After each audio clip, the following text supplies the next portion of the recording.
नमस्कार। Hindi animation tutorial में Autodesk माया tutorials part 5 में आपका स्वागत है। इस ट्यूटोरियल में कैमरा व्यूज को किस तरह से ऑर्गेनाइज किया जा सकता है इस बारे में जान लेंगे। माया सॉफ्टवेयर को इफेक्टिवली यूज करने के लिए हमें यहाँ पे एक एफिशिएंट वर्कफ्लो सेटअप करना पड़ेगा। तो चलो क्यूब से शुरुआत करते हैं।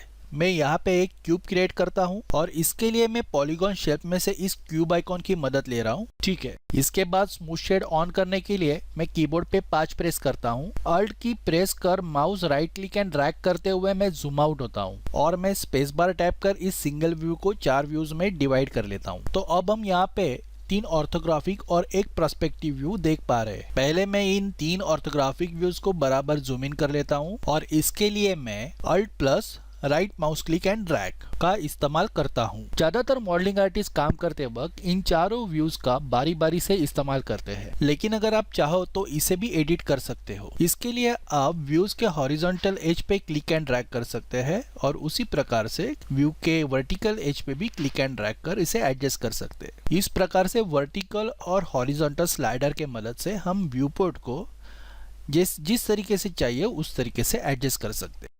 अगर इससे भी आगे जाके आपको व्यू पोर्ट्स में चेंजेस लाने हैं, जैसे कि दोनों व्यू पैनल में आपको पर्सपेक्टिव व्यू चाहिए या चारों व्यू पैनल में ऑर्थोग्राफिक्स व्यू चाहिए, तो इसके लिए हमें यहाँ पे पैनल पे क्लिक करना है और क्लिक करते ही हमें यहाँ पे ढेर सारे ऑप्शंस दिखाई देंगे। मान लो कि इस टॉप व्यू को हमें पर्सपेक्टिव व्यू में स्विच करना है, तो मैं यहाँ पे पर्सपेक्टिव व्यू पे क्लिक करता हूँ और इसी तरीके से ऑर्थोग्राफिक ऑप्शन में से मैं किसी भी ऑर्थोग्राफिक व्यू को यहाँ पे सेट कर सकता हूँ या पैनल में जाके मैं किसी भी अन्य ऑप्शन को यहाँ सेट कर सकता हूँ। जैसे मैं यहाँ पे अभी आउटलाइनर को सेट कर रहा हूँ। आउटलाइनर दरअसल हमें ये दर्शाता है कि हमारे सीन में कितने ऑब्जेक्ट्स हैं और उनकी हायरार्की क्या है। तो ये इस पे डिपेंड करता है कि आप कौन सा काम कर रहे हो। जैसे कि मॉडलिंग करते हुए हमें टॉप व्यू की जरूरत नहीं है, तो हम इसे अपने जरूरत के हिसाब से चेंज कर सकते हैं। अगर आप इसी विंडो को फ्लोटिंग विंडो में स्विच करना चाहते हो तो पैनल में से आपको टियर ऑफ पे क्लिक करना है और यही तरीका व्यू पैनल में से किसी भी व्यू पे लागू होगा।